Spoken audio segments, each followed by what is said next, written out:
Saudara, kita masih di Kompas Petang bersama saya Cynthia Rompas. Saudara, Kepala Badan Intelijen dan Operasi Khusus Israel atau Mossad, David Barnea mengucapkan terima kasih secara khusus kepada Badan Intelijen IS CIA yang telah terlibat dalam operasi serangan ke Iran.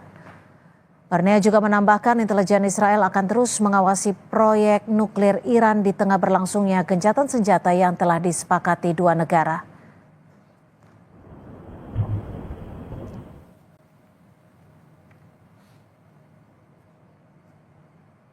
Kepala Mossad David Barnea sendiri adalah sosok yang jarang berbicara ke publik termasuk soal eskalasi perang Iran-Israel.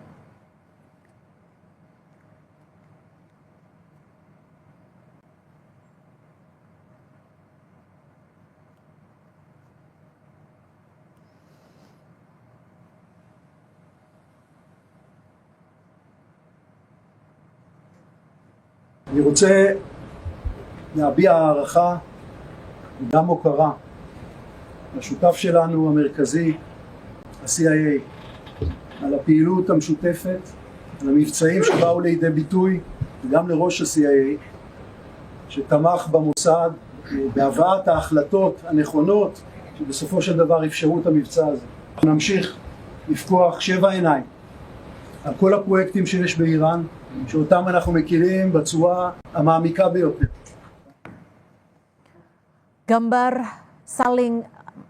Saudara, informasi saling klaim kemenangan terjadi usai gencatan senjata. Dalam serangan ke Iran kemarin, Israel mengklaim telah menghancurkan sejumlah kawasan militer di jantung ibu kota Iran, Teheran. Salah satunya penjara Evin dan pusat komando pasukan keamanan Iran pada Senin 23 Juni 2025. Rekaman kamera pemantau dirilis pemerintah Iran memperlihatkan saat pintu masuk penjara Evin di Iran rusak karena peluru artileri yang diluncurkan Israel.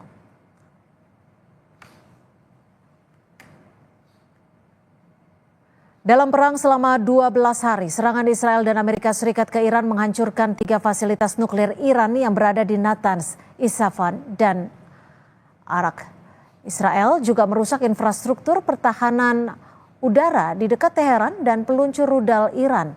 Akibat serangan Israel, 20 pejabat tinggi militer dan ilmuwan nuklir tewas.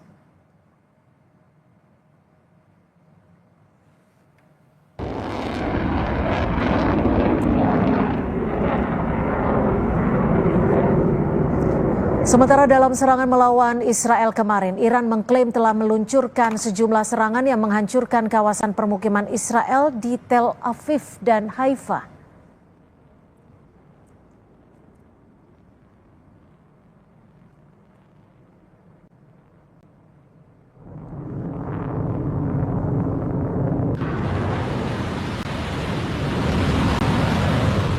Pasukan Garda Revolusi Islam Iran juga mengklaim keberhasilannya dalam operasi penyerangan ke pangkalan udara Amerika Serikat di Qatar pada Senin 23 Juni 2025.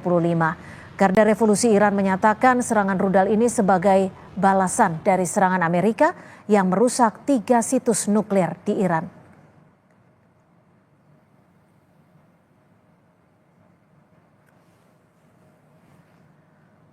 Sementara akibat serangan Iran ke Israel, kompleks militer di Kiryat Tel Aviv rusak. Tak hanya itu saudara, kerusakan sejumlah bangunan terjadi di permukiman warga Tel Aviv hingga kerusakan rumah sakit utama Soroka di Israel Selatan.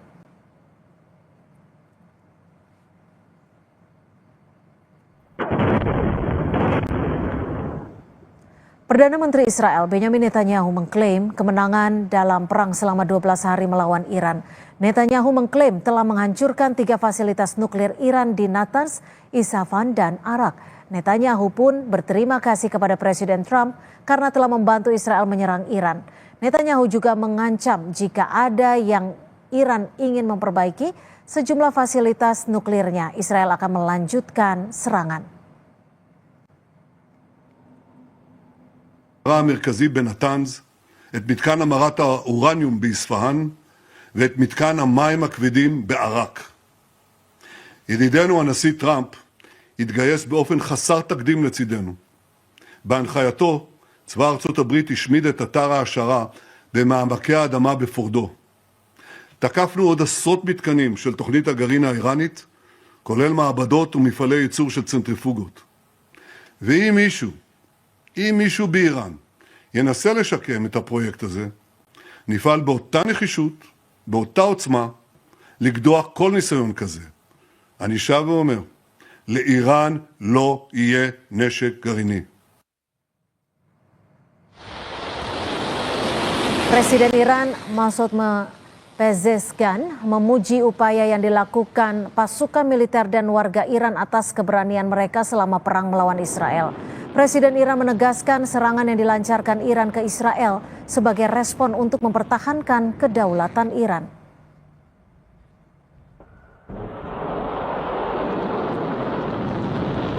خیلی در رابطه با اینکه مردم در این روند اگر اونا حمله کردن بیاد بریزن بیرون و اعتراض کنند و اعتصاب کنند حساب کرده بود.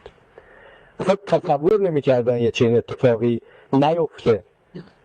12 روز اینا زدند. حالا ما هم زدیم.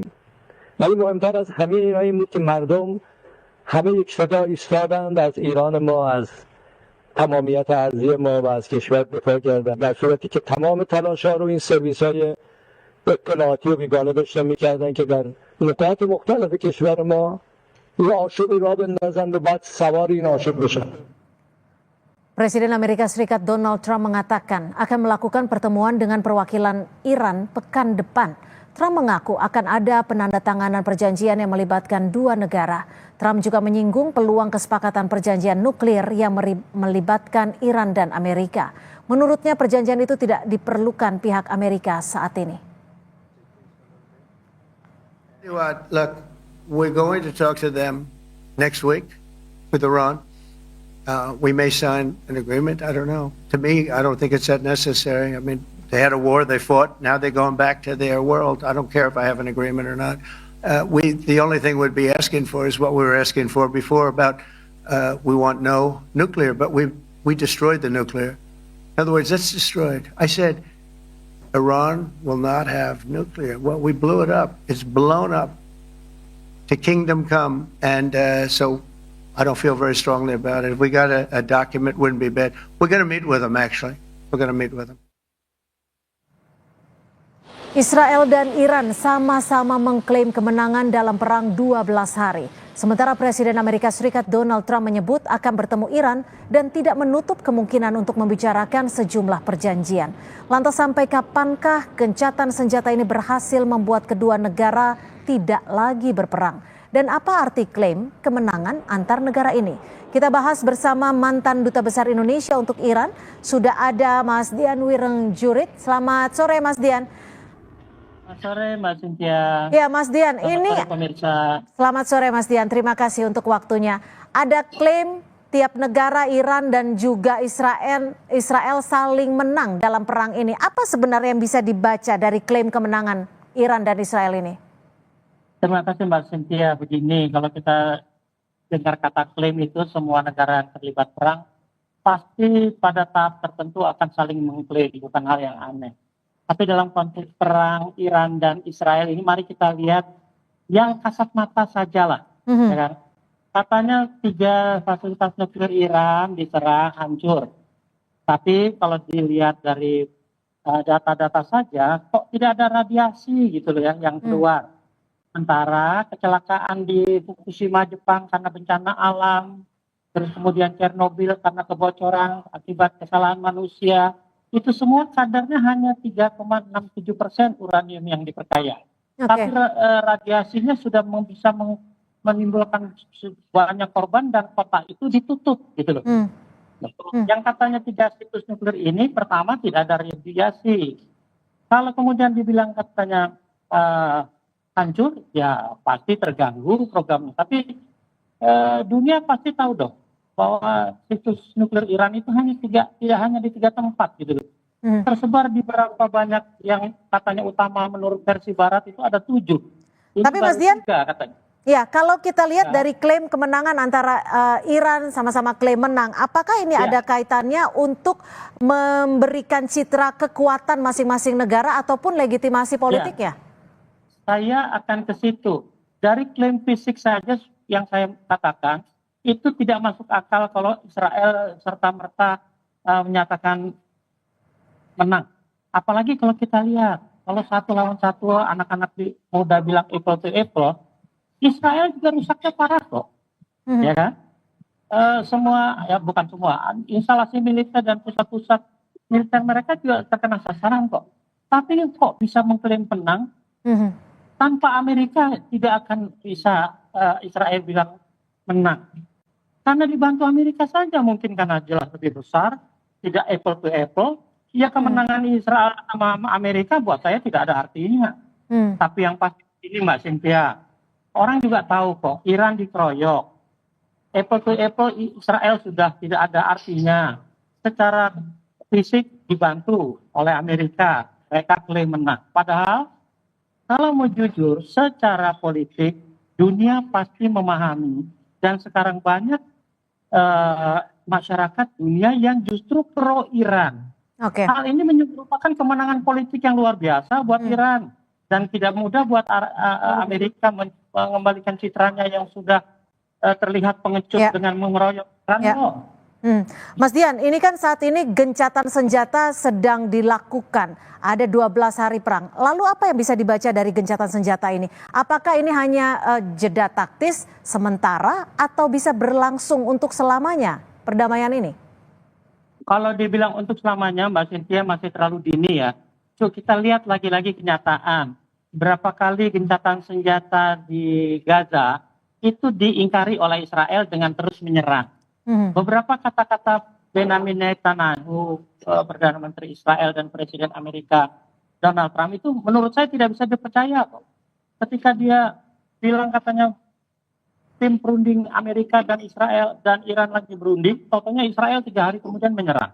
Ketika Trump bilang akan lihat 12 hari, 14 hari, 2 minggu untuk menentukan sikap Amerika, totalnya dia menembak 3 hari kemudian. Apakah masih bisa dipercaya dengan gencatan semacam ini?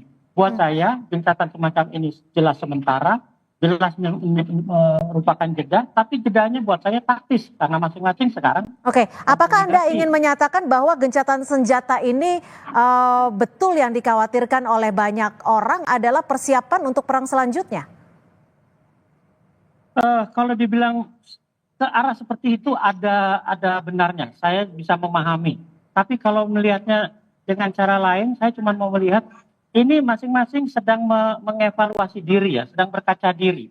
Apa kira-kira akan siap untuk lanjutan khususnya Israel. Kalau bicara tidak dibantu Amerika, karena Amerika dengan gencatan senjata ini mulai menempatkan diri sebagai pihak di tengah. Tapi saya yakin tetap saja bias karena dalam prakteknya dia pasti akan pro Israel. Nah, dalam masa jeda ini kita lihat, tapi yang pasti Iran tidak akan tinggal diam seperti sudah kecolongan sebelumnya. Pasti akan konsolidasi dan kalau gencatan senjata ini tidak dipenuhi oleh Israel, yang terjadi mungkin akan lebih parah bagi Israel. Apakah ada kemungkinan atau potensi dari masing-masing negara untuk melanggar gencatan senjata ini, baik itu Iran maupun Israel? Kalau bicara geopolitik, kalau bicara hubungan internasional, semua kemungkinan itu mudah kemungkinan bisa terjadi. Tapi kita lihat catatan sejarah. Catatan sejarah Iran itu perang dengan Irak. Dia diserbu oleh Irak. Irak masuk ke wilayah Iran, usir kembali sampai Iran masuk ke wilayah Irak. Tapi ketika gencatan senjata, Iran malah sepakat untuk mundur ke perbatasan internasional sebelumnya. Artinya tidak tetap menduduki seperti Israel di Gaza atau di tepi barat. Nah, saya tidak bisa melihat karena secara geografis Israel dan Iran terpisah jauh, makanya tidak mungkin ada perang darat langsung atau perang laut. Yang ada hanya perang rudal dan perang pembom pesawat pembom. Nah, dari konteks ini saja, buat saya kemungkinan memang Israel sudah kepayahan, sudah letih, sudah kehilangan sebagian besar sumber dayanya. Saya pikir kalau saja Trump benar-benar objektif melihat kenyataan ini, mudah-mudahan gencatan senjata ini akan lama. Kalau kita bicara soal kekuatan militer nih, baik dari Iran maupun dari Israel, seberapa kuat masing-masing negara terkait kekuatan militer yang tersisa, baik itu personel, misil, nuklir, dan juga anggaran? Mbak Cynthia, Ya. memang secara kekuatan militer umum mungkin bisa dikatakan tentara. Masing-masing punya rudal, tapi tidak bisa, dalam konteks ini tidak bisa dibandingkan. Karena apa? Karena tidak mungkin terjadi perang darat atau perang laut. Jadi kalaupun Iran lebih kuat di laut, tidak ada bandingannya karena Israel negara kecil, angkatan lautnya juga di Laut Tengah, tidak akan ketemu. Kalau darat tidak akan mungkin terjadi karena harus melewati berbagai negara. Jadi yang bisa diperbandingkan adalah kemampuan kapal terbang dan rudalnya. Kalau dari kapal terbang, kapal-kapal jet tempurnya, Israel jelas lebih kuat karena dibantu oleh pesawat-pesawat jet mutakhir dari Amerika yang negara lain belum punya. Iran sendiri baru tahap pengembangan pesawat jetnya, tapi jet-jet Rusia baru sebagian datang, tapi jet lama masih ikut terbang. Secara angkatan udara, secara laga di udara, memang kelihatan Iran kurang kuat dalam segi pesawat tempurnya. Tapi rudalnya Iran, saya yakin jauh lebih banyak dari Israel. Oke, kalau jangkauan rudalnya bagaimana? Jangkauan rudal tidak ada masalah. Iran itu punya jangkauan rudal yang disebut rudal jarak peluru kendali, rudal jarak menengah. Israel juga punya. Jarak menengah itu adalah 500 sampai 5.000 kilo. Nah, rudal terbaru Iran sudah bisa mencapai 2.500 sampai 3.000-an. Artinya Israel itu 2.000 saja sudah sampai. Jadi kalau dari segi rudal bisa dilihat di TV, di berita manapun, ratusan rudal Iran itu bisa menembus akhirnya yang namanya pertahanan udara Israel melalui Iron Dome atau David's-Sling atau apapun. Sekarang kalau kita bicara soal kunci perdamaian, celah apa yang bisa dilakukan agar perdamaian ini tidak hanya sementara, tapi juga bisa berlangsung selamanya? Apakah celah diplomasi masih bisa diberlakukan? Saya, latar belakang saya diplomat, saya yakin diplomasi pada akhirnya akan jadi kunci akhir tercapainya gencatan senjata permanen atau perdamaian sekaligus. Tapi yang saya mau bilang begini, Israel itu bukan siapa-siapa tanpa Amerika. Yang menentukan adalah Amerika, dalam hal ini presidennya. Yang sayangnya karakternya seperti itu tidak pernah bisa dipegang dari sejak perjanjian JCPOA, perjanjian nuklir yang tahun 2015. Trump lah yang mencabut semua itu keluar dari JCPOA, sehingga Israel masih merasa dapat lindungan dari Amerika. Buat saya, untuk tercapai suatu perdamaian, yang harus mengetok Israel adalah Amerika. Amerikanya yang harus berpikiran waras, terutama Presiden. Oke, ini juga dikabarkan bahwa Presiden Trump akan bertemu dengan Iran. Apakah peran dari Trump ini bisa mampu menghasilkan perdamaian antara Iran dan Israel? Saya cuma bilang mudah-mudahan pikiran jernih bisa mengatasi gap antara Iran dan Amerika yang selama ini tidak bisa dipertemukan. Tapi Trump memang dari awal sudah dikenal dengan pribadi yang unpredictable, susah diramalkan. Ketika dia maki-maki Korea Utara, ternyata dia mau ketemu sama Kim Jong-un. Bahkan 3 kali mereka ketemu. Bahwa hasil pertemuan itu membawa perdamaian atau tidak di Korea Utara, sampai detik ini masih status quo. Tidak ada kelanjutan pertemuan itu. Kalau sekarang Trump mau bertemu Iran, buat saya kemajuan. Karena sejauh ini Trump sangat-sangat keras terhadap Iran sikapnya karena menganggap rezim Islam Iran itu tidak layak ada. Tapi kalau sekarang menyatakan mau bertemu, buat saya itu sudah secara diplomatik sudah langkah bagus. Oke, kalau kita bicara soal peran-peran dari negara besar lainnya, ada Rusia, Tiongkok, Korea yang tadi Anda sebutkan juga Korea Utara. Seperti apa peran negara-negara ini bisa mempengaruhi perang berkelanjutan atau justru deeskalasi? Kalau saya melihatnya begini Mbak Cynthia, dengan kondisi sekarang saja Trump sudah menyadari bahwa Israel itu tidak bisa lebih lama, tidak bisa bertahan lebih lama dalam perang yang berkepanjangan. Makanya dibantu Amerika. Rusia dan Cina melihat Iran masih mampu menghadapi sebuah negara yang namanya Israel tanpa bantuan mereka. kalau saja perdamaian atau upaya ceasefire yang dilakukan Trump dengan berusaha menemui delegasi Iran berhasil, buat saya itu suatu perkembangan yang luar biasa. Tapi kalau gencatan senjata ini ternyata hanya sementara karena lagi-lagi baik Netanyahu maupun Trump mengingkari janji, saya kira ke depannya dalam waktu dekat misalnya hal ini terjadi, Rusia dan Cina tidak akan diam seperti selama ini. Karena jelas tidak melakukan konsolidasi, sebagian amunisi atau peralatan militer sudah semakin banyak dikirim. Buat saya kalau saja ceasefire ini gagal, gencatan ini gagal, dan Israel berani-berani mulai menyerang Iran, apalagi dibantu Rusia, saya kira dibantu Amerika, saya kira Rusia dan China tidak akan tinggal diam kali ini. Lalu bagaimana Anda melihat dari peran Uni Emirat Arab? Uni Emirat Arab negara yang mengakui baik Israel maupun Iran. Artinya dia harus netral di tengah. Dia tidak akan mau gegabah memihak salah satu pihak karena negaranya kecil dan rawan ya. Artinya dengan modernisasi yang seperti itu serangan rudal Israel apalagi dari Iran itu bisa merusak mereka dan mereka pasti akan menjadi negara yang paling rugi kalau semua pembangunan kesejahteraan masyarakatnya hancur gara-gara memihak salah satu pihak. Baik, terima kasih Mas Dian Wiranjurit, mantan Dubes RI untuk Iran, atas perspektifnya sore hari ini. Terima kasih Mas Dian. Terima kasih Mbak Cynthia, terima kasih pemerintah, selamat sore. Saudara, informasi lainnya di Kompas Petang.